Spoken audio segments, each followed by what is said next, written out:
I have never been simultaneously extremely excited and extremely scared about a video game coming out in my entire life. Resident Evil 4 is my favorite game of all time. So when the upcoming remake was announced, I was immediately so excited. Could not think of a better thing in the world. But then I started thinking, what if they took this thing that I loved and changed it, and made it something different, and lost what made the original so special? This is one of the things that keeps me up at night. But going into Resident Evil 4 Remake, I'm really trying to separate it from the original game. It's always going to be here, it's always going to be amazing, and the new game's going to be different. It's going to have changes, it's going to be made for a modern audience, and that scares me because the original is just so damn good. But today, there's a bunch of new information out on the game because it's Game Informer's cover of the month or something, and I'm gonna talk about some of those big changes in the game and try not to cringe and cry, but you know, it is what it is. So let's go ahead and react to some of the changes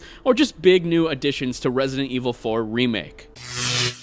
Replayability and flexibility on how you play were key pillars in development. This sounds perfect. One of the many things that made Resident Evil 4 amazing was the replayability. Restarting, having all of your guns carry over, having all the upgrades, the exclusives that you get for each gun. It was amazing, and it made you want to keep replaying the game and try out different loads every single time. Like in one round, you would have a handgun, a TMP, a grenade launcher, and a rifle or something. And then the next round, you would have a different handgun, a riot gun, and maybe even a rocket launcher with infinite ammo. It was always fun to replay Resident Evil 4 and try out all of the different guns. The Chicago typewriter has to come back in this game. I'm just gonna say that right now. That machine gun was absolutely insane. Now this next thing honestly breaks my heart because already it changes what Resident Evil 4 is to me, which it's getting rid of QTEs. And I know what you're thinking, most people don't like QTEs, they're not really missing out on anything.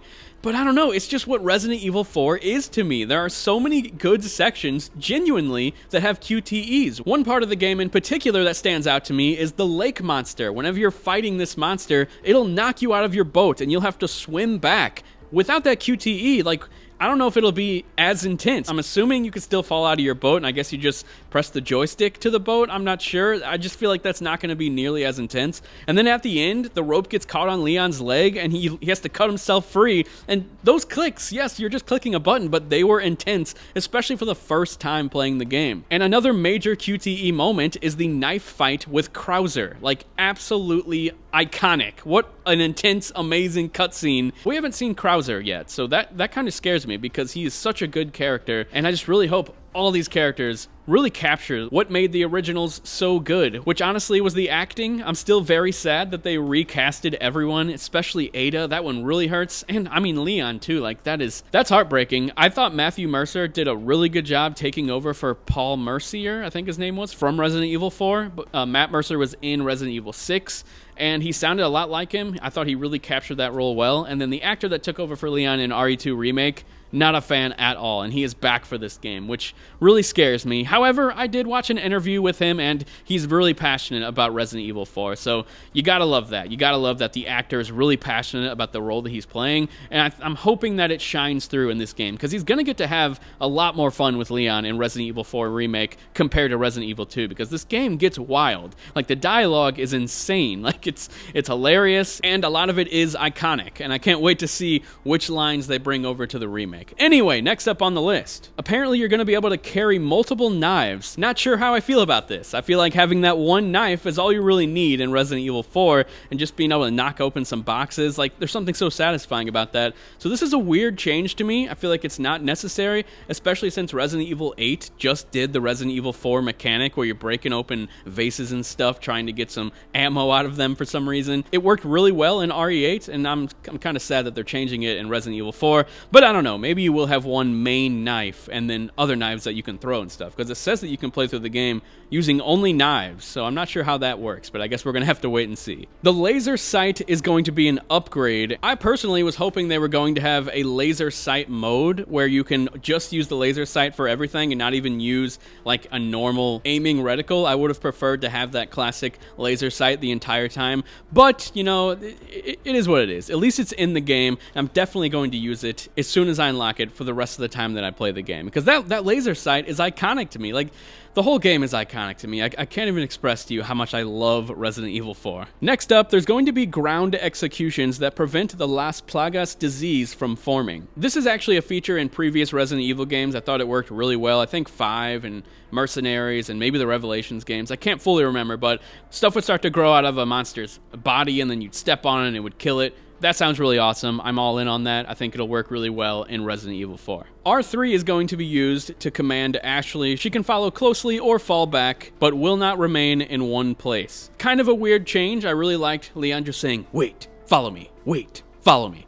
But apparently now it's just follow me or go hide, basically, which is another change that's not that big of a deal, but I don't know. I'm going to miss Leon saying, wait. There are no dumpsters for Ashley to hide in this game, so that's going to ramp up the difficulty a little bit, so that's kind of exciting, pretty cool. Once again, I may miss the dumpsters, but ultimately not that big of a deal. There's a new weapon called the Bolt Thrower that has been added, and it's a crossbow. This is really exciting. Ada, in separate ways, had a crossbow, so I'm happy that we're going to get Leon with a crossbow. It's probably going to be really cool. And speaking of separate ways, they haven't mentioned anything about it. I'm hoping that maybe it's Resident Evil 4 DLC in the future to play through with Ada. I think that would be really cool, but I guess we'll have to wait and see. There's a new enemy that welds a hammer and wears a bull mask. Sounds scary, sounds cool, I'm in. There are now side quests in the game, which I feel like Resident Evil 8 did those very well. They're just these little optional things where you can get some treasures to sell or a new gun or something. And honestly, Resident Evil 4, they're not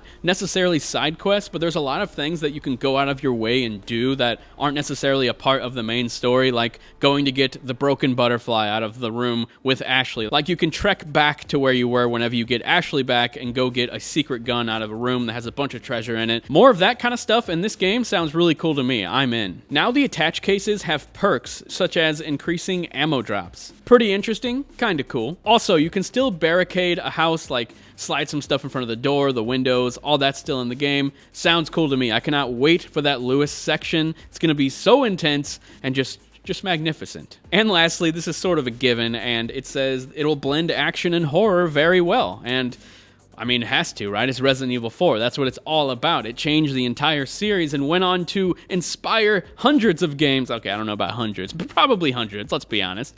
Resident Evil 4 is amazing. These changes, some of them excite me, some of them make me scared, and some of them just make me sad that it's just not this. This is a masterpiece, and nothing can ever change that. I just got to keep telling myself that this game's going to exist forever. It's not like they're going to take it off digital store shelves or anything, right, Capcom? You wouldn't do that, right, Capcom?